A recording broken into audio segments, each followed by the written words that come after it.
Bonsoir à tous, bienvenue dans votre magazine consacré aux entreprises des Hauts-de-France, Hauts-de-France Business. Et ce soir, nous parlons d'une entreprise familiale née à Hazebrouck. Nous vous emmenons à la rencontre de cette belle histoire de Lenert Cordier, une maison dédiée aux manteaux, aux trench coats et au prêt-à-porter. Et avec nous justement en plateau, son président directeur général Frédéric Lenert. Bonsoir monsieur. Bonsoir. Merci beaucoup d'être avec nous et comme chaque semaine, Élodie Souris-Lavergne, chef d'édition du Journal des entreprises, est également avec nous. Bonsoir Élodie. Bonsoir Marie. Et tout de suite, comme toutes les semaines, faisons connaissance avec cette entreprise, avec sa carte d'identité.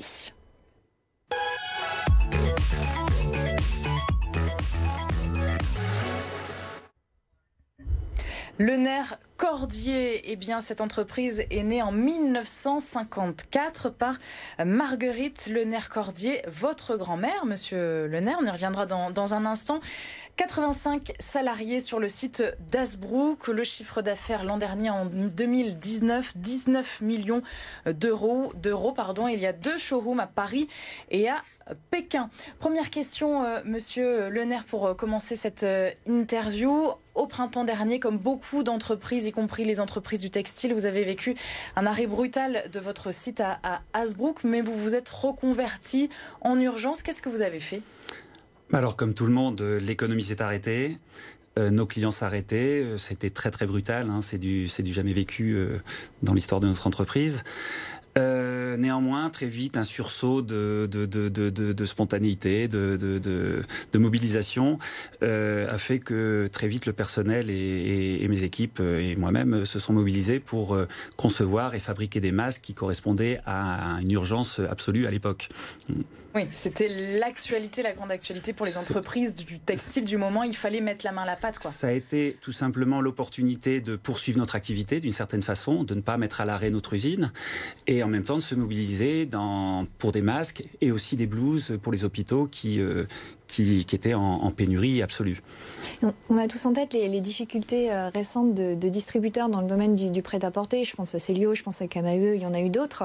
Est-ce que vous diriez que cette crise sanitaire a finalement été plus difficile pour le prêt-à-porter que pour d'autres secteurs d'activité ?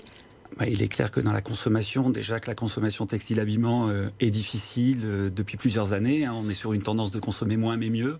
Tout ça modifie considérablement les comportements de consommateurs.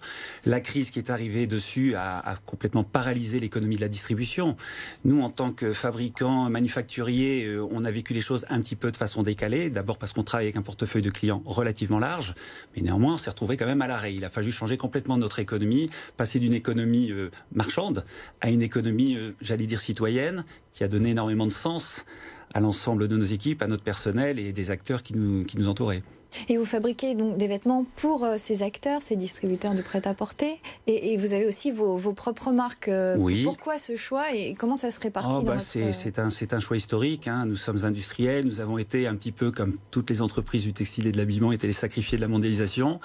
Ce qui s'est passé avec le Covid a été une opportunité pour remettre à l'honneur un petit peu les entreprises qui se sont mobilisées. On n'a pas été les seuls. Et donc, en tant qu'entreprise manufacturière, nous sommes d'adapter aux crises. Nous avons gardé un outil de production en France qui était une intention très forte dans notre stratégie de garder les métiers de création, de conception et de fabrication en France, mais aussi de les externaliser sur des pays tiers, nous permettant de nous adapter à l'économie de la mondialisation. D'accord, et dans votre chiffre d'affaires, vos marques à vous, ça représente quoi ? Alors, nos marques qui sont Maison Lenert, Trench Coat et Chemin Blanc représentent à peu près 30% de notre activité. Les 70 autres % sont répartis sur des clients tiers, que sont des marques comme Lacoste, Zadig & Voltaire, Sandro, Promode et bien d'autres. Et avec vos marques, vous êtes positionné sur du milieu de gamme, c'est quoi la gamme de prix ? On est plutôt positionné sur du milieu de gamme. Alors justement, ayant 3 marques, elles ont 3 positionnements bien distincts. L'un qui a une résonance très française et aussi très axée vers l'international qui s'appelle Maison Lenert, qui est notre flagship, on va dire. Nous avons une deuxième marque qui est une marque plus ancrée sur le digital qui s'appelle Trench Coat et une troisième marque qui est une marque globale qui s'appelle Chemin Blanc. Et justement, voilà. le digital, est-ce qu'il a joué un rôle important dans cette année 2020 inédite ? Très important, très très important. La mobilisation a permis de donner un angle extrêmement bienveillant à l'entreprise et on a été d'ailleurs très soutenu par la région pendant la crise. Mais j'ai oublié votre question. De quelle manière le digital a joué un rôle important cette année pour vous et les différentes marques? Il est très important parce qu'il nous a permis à la fois d'activer nos sites internet qui étaient déjà actifs au préalable, mais qui sont devenus encore plus actifs. Pour toute la partie B2B, wholesale, nous avons mis en place aussi des outils digitaux pour pouvoir parler à nos clients à l'autre bout du monde. On ne peut plus voyager, donc on a mis en place des systèmes de studio digital au sein de notre entreprise pour pouvoir communiquer dans le cadre de rendez-vous avec nos clients. On le disait, 85 emplois sur le site d'Hasbrook. Elodie, on peut peut-être parler d'emplois. Oui, c'est ça. Comment vous préservez ces emplois avec la crise sanitaire? C'était déjà pas évident avant de maintenir des emplois dans ce secteur d'activité en région? Paradoxalement, depuis la première crise Covid, nous avons décidé de maintenir absolument l'activité sur nos sites hasbrookois. C'est-à-dire qu'on a, jusqu'à aujourd'hui, notre site hasbrookois fonctionne à plein régime. Sur nos marques, parce qu'on a eu l'occasion de privilégier l'affectation de nos capacités de production sur nos marques françaises à Hasbrook. Voilà. Donc du coup, il n'y a pas eu de chômage partiel pendant la crise sanitaire? Il n'y a pas eu de chômage partiel sur le personnel manufacturier. Il y a eu du chômage partiel sur les services de bureau, les services logistiques qui se sont retrouvés au ralenti. Et on parle beaucoup de relocalisation depuis la crise. Ça fait partie du monde d'après ou de ce qu'on en entend en tout cas. Est-ce que vous avez une démarche un peu comme ça? Est-ce que c'est possible déjà? Il y a un vrai sujet là-dessus. D'abord parce qu'on a une histoire, on a des valeurs, on a la capacité de relocaliser notre fabrication fort de nos savoir-faire. On en a l'envie. On est une entreprise pérenne par le passé, mais pérenne aussi par l'avenir. On a un vrai projet de poursuite de notre activité. Et donc, il y a effectivement un sujet de relocalisation sur notre outil hasbrookois. Le nerf cordier, donc on le disait, basé à Hasbrook, la mode à Hasbrook, ça peut faire sourire. Ce ne sont pas les grandes villes de mode dans le monde entier. Est-ce que c'est compliqué? C'est un frein, un atout? Comment vous jouez avec tout ça? Vous avez raison, c'est absolument pas facile d'être une entreprise de mode à Hasbrook. Je rappelle que tous les métiers de création et de conception sont aussi à Hasbrook. On a des stylistes, on a des concepteurs, on a des modélistes, des patronniers, des mécaniciens de modèles. Évidemment, c'est l'histoire qui a fait ça, tout simplement. L'entreprise est née à Hasbrook après la guerre, après la Deuxième Guerre mondiale. Elle y est toujours et j'espère qu'elle y sera pendant longtemps. Aujourd'hui, c'est pas... La mode n'est pas que parisienne et la mode française n'est pas que parisienne. Elle est française avant tout. Donc il y a les prototypes, etc. chez vous. Tous les prototypes sont fabriqués. C'est une grande fierté. C'est une grande fierté tous les jours. C'est une grande fierté qu'on partage tous les jours avec nos équipes. Je dirais qu'il y a un bonheur au travail. Si le mot n'est pas trop fort, en tout cas, les gens, je peux pas parler des autres, mais j'ai tendance à penser que nos équipes sont très épanouies à travailler dans ce contexte-là. C'est pas trop compliqué d'attirer des talents à Hasbrook? C'est un peu compliqué. Mais je dois dire qu'aussi on a des effectifs qui sont très fidèles et très attachés aux valeurs de l'entreprise. Donc l'un dans l'autre, l'entreprise fait preuve d'attractivité chaque jour. On est d'une entreprise ancienne, industrielle et qui essayons de fonctionner en mode start-up aujourd'hui avec les métiers digitaux. Et cet alliage-là permet effectivement aujourd'hui d'avoir un projet extrêmement dynamique, tout en gardant les savoir-faire qu'on essaie de justement valoriser aujourd'hui.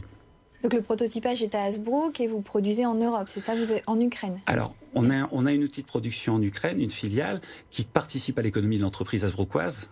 Sinon, voilà. Mais l'outil d'Hasbrook reste un outil très très important parce que c'est à partir de celui-là où tout est conçu, créé, assemblé au niveau des prototypes, mais aussi au niveau de la fabrication d'une de nos marques qui s'appelle Maison Lénaire. Et vous n'avez jamais été tenté au cours de votre histoire d'aller produire un peu plus loin, là où c'est peut-être moins cher encore? Non, je pense qu'il y a toujours eu une intention de rester proche de nos clients, proche de nos marchés. J'ai toujours eu la conviction depuis pas mal d'années qu'on allait vers une consommation qui allait être moindre mais mieux, d'être animé par un objectif d'un rapport qualité-prix-style efficace. Voilà, je pense que c'est en gardant la maîtrise de l'ensemble du process à proximité que nous existons et que nous nous singularisons par rapport à d'autres, probablement. Une dernière question peut-être sur vos ambitions. Conquérir le marché américain, c'est une idée ? Alors en ce moment, c'est un petit peu compliqué, compte tenu de la Covid. Mais je dois dire qu'aujourd'hui, on essaie d'aller au bout de notre développement en Asie, qui est une zone qui est très friande de mode française. On essaie d'être très présent en Europe et de mailler nos réseaux de distribution en Europe. Disons que l'idée aujourd'hui, c'est qu'on essaie de se diversifier au maximum, mais sans se disperser. Donc c'est un petit peu compliqué de tout envisager en même temps. Surtout mais pourquoi pas sur tout le marché asiatique. Très bien. Merci beaucoup Frédéric Lenaire d'avoir été avec nous, de nous avoir fait découvrir votre entreprise Lenaire Cordier, donc basée à Hasbrook. Une belle découverte. Ce soir, on enchaîne tout de suite avec l'actu du journal des entreprises.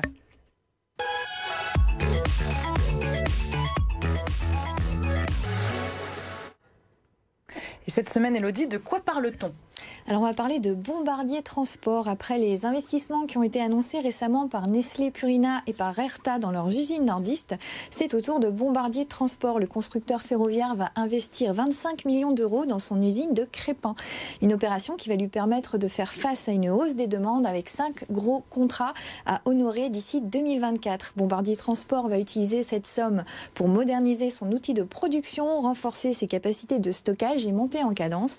Et surtout, le tout va s'accompagner de 400 recrutements en CDI. Très bien. Merci beaucoup, Élodie, d'avoir été avec nous comme chaque semaine, chaque mardi sur notre plateau. Et merci également à Monsieur Lenaire. Et demain, c'est votre rubrique, c'est votre emploi. Quelle est la situation du bâtiment, du BTP dans la région? Une branche qui se féminise peut-être. Comment travailler quand on pratique le distanciel? Nous évoquerons tous ces sujets avec Laurent Parra, directeur général BTP CFA Hauts-de-France.